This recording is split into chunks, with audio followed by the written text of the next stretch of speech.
ngobrol lagi dengan Bung Rocky. Bung Rocky ini kalau saya amati eh, kampanye makin menarik ya, karena kandidat terutama ini pas paslon nomor satu Anies Baswedan itu bersama timnya sudah mulai lebih berani menunjukkan diferensiasi terhadap pemerintahan Jokowi, dan saya kira harus dilakukan. Bahkan ini sudah dilakukan oleh Caimin sekarang. Dia mulai mengkritik jalan tol yang dia menyatakan dia dapat keluhan dari tukang becak bahwa dia bayar pajak juga, terus kemudian pajaknya itu kan digunakan untuk membangun jalan tol, tapi dia tidak bisa menikmati jalan tol. Saya kira ini ide yang sudah lama Anda sampaikan begitu ya.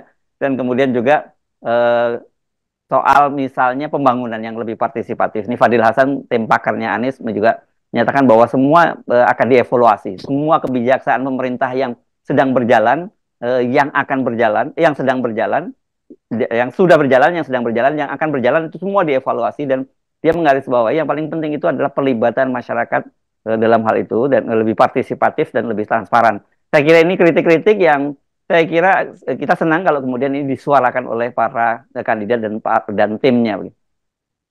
Iya, memang di dalam semakin mendekati hari pemungutan suara, orang mau lihat distingsi yang makin tajam tuh. Mhm. Diferensialnya apa, orang akan tanya gitu kan. Karena itu perlu pemetaan baru tuh. Supaya orang makin tahu bahwa oh, Anies, Caimin posisinya segitu tuh. Mhm. Dan Pak Prabowo posisinya juga makin kental soal Jokowisme itu.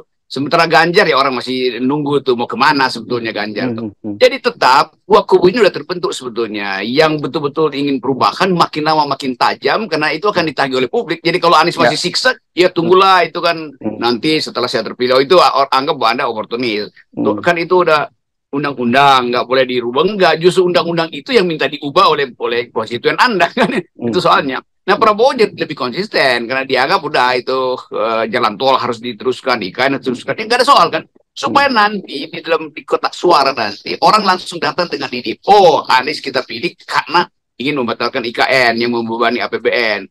Oh, Anies kita pilih karena ingin mengevaluasi jalan tol yang sifatnya sebetulnya tidak penting-penting aman, yang penting bikin jalan rusuk tuh. Buat apa ada jalan tol sehingga petani itu bergairah untuk pergi ke pasar, tapi sampai di pintu tol itu petani tomat tinggal merenung karena tomatnya udah jadi jus tomat karena jalan dari desa ke jalan tolnya rusak kan itu Mhm. intinya sebetulnya tuh. Nah, ini sebetulnya ide di dalam perspektif pilpres. Pilpres itu bukan sekedar memilih orang, tapi memilih orang dengan kebijakan yang berbeda dengan kandidat yang lain kan itu intinya tuh. Jadi bagus betul kalau hal-hal yang tadinya masih agak sumir dibikin lebih tegas oleh positioning Anies, jadi lebih tegas di dalam isu-isu utama kebijakan publik, terutama soal IKN dan jalan tol. Karena ini termasuk kereta cepat juga begitu kan. Dan semua yang pernah dikritik oleh para peneliti itu dibatalkan oleh para buzzer. Para buzzer itu nggak punya pengetahuan secara teknis, apalagi secara skala ekonomi, bahwa Jokowi memboroskan APBN hanya untuk keinginan dia diingat sebagai pembuat jalan tol terpanjang, pembuat ibu kota negara. Itu semua hilang dalam ingatan kita. Begitu kita lihat bahwa oh iya, semuanya sebetulnya setelah jalan tol jadi, setelah IKN jadi, setelah kereta cepat jadi, itu diberikan untuk Gibran, bukan untuk rakyat Indonesia. Iya, iya. Dan ini saya kira ini kita dorong jadi pemilih itu lebih rasional begitu ya. Kalau nantinya pada saatnya mereka memilih, ya meminjam istilah yang dikatakan oleh Kaisang kan gitu ya.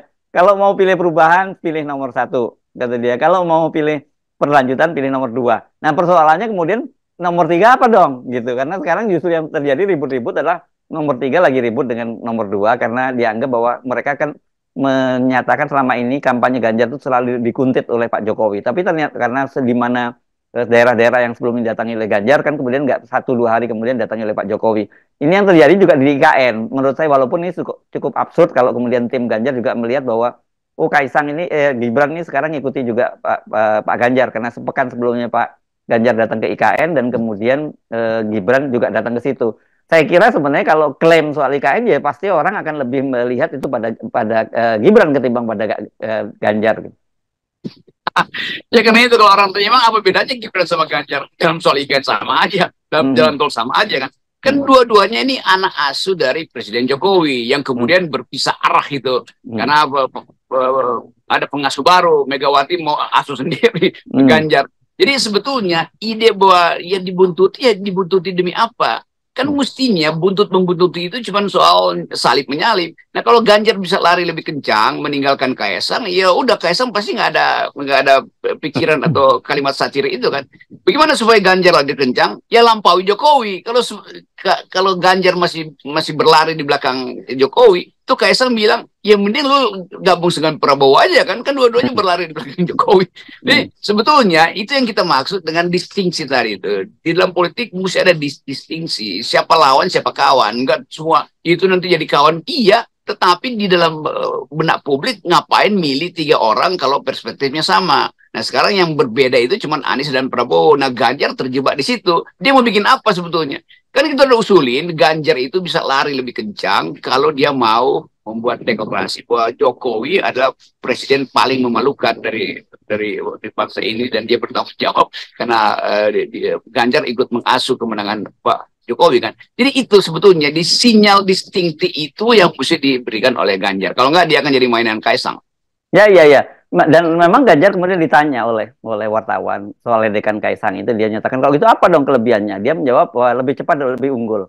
Saya lagi mikir lebih cepatnya di mana? Oh, lebih cepat datang ke IKN? Ya, dia memang lebih cepat dibandingkan dibandingkan Gibran gitu. Lebih unggul, unggul dalam hal apa ini yang masih jadi pertanyaan publik kan? Kita tidak melihat sesuatu keunggulan pada Ganjar. Saya kira kita dorong mesti Ganjar ini membentuk semacam satu genre baru gitu kalau kita ngomongnya begitu Iya, ya. itu mesti ada tuh. Yang membedakan itu sehingga kita punya banyak pilihan gitu loh dalam ini. Publik punya banyak pilihan.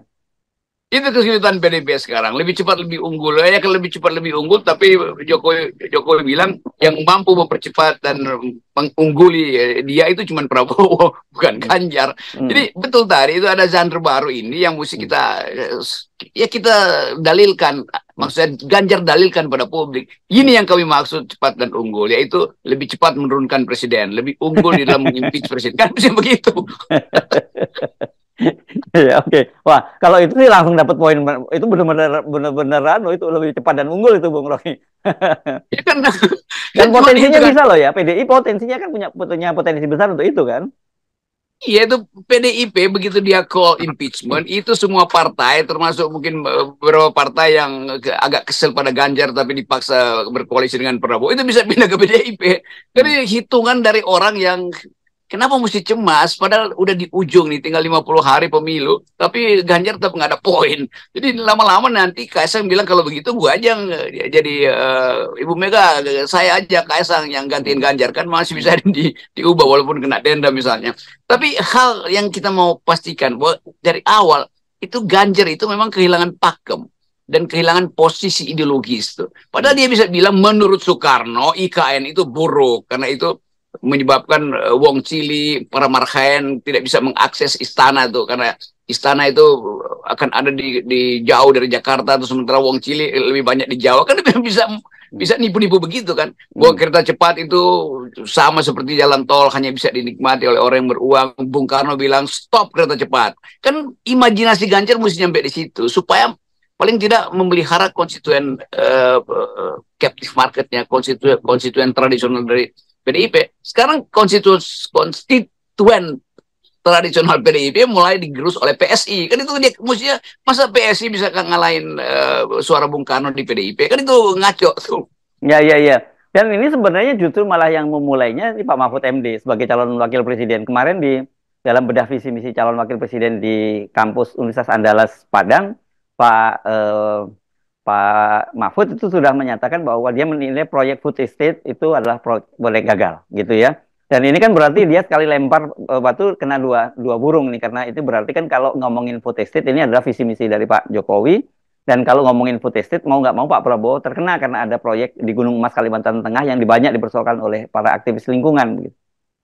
Iya, tapi kan kalau yang ngomong Mahfud ntar ya lu ada di kabinet lu baru ngomong ngoceh sekarang kira-kira. Tapi kalau Ganjar yang ngomong itu betul-betul lebih berkualitas karena Ganjar tahu bahwa Jokowi diasuh oleh PDIP dan PDIP gagal untuk menjadikan Jokowi itu sebagai presiden yang membanggakan. Jadi sebetulnya kualitas narasi dari Ganjar itu yang ditunggu, bukan Pak Mahfud tetap itu dia ban serep lah. toh Anda nanti cuma akan jadi wakil presiden. Kan kebijakan presiden itu yang ditunggu. Apa kebijakan Ganjar itu terhadap IKN? Itu yang orang ingin lihat tuh. Apa posisi Ganjar terhadap pelanggaran-pelanggaran konstitusi yang dibuat oleh presiden? Itu justru yang mesti dikemukakan sekarang. Yang intinya orang mau bilang yang mampu mengimpeach presiden ada cuma dia yang pernah mengasuh sang presiden, yaitu PDIP kan. Jadi potensi PDIP untuk naikin suara itu besar betul. Kecuali potensi Ganjar untuk berkelahi jadi minim. Ya, ya. Nah, tetapi ini kan ya, kalau terus-menerus begini ya kita tidak akan terkejut kalau kemudian kehadiran pasangan Ganjar dan Mahfud itu ya sebagai bagian cuman pelengkap saja begitu ya, karena pasti ini kuda pacunya itu antara Pak Prabowo Gibran dan Anies Muhaimin yang terjadi.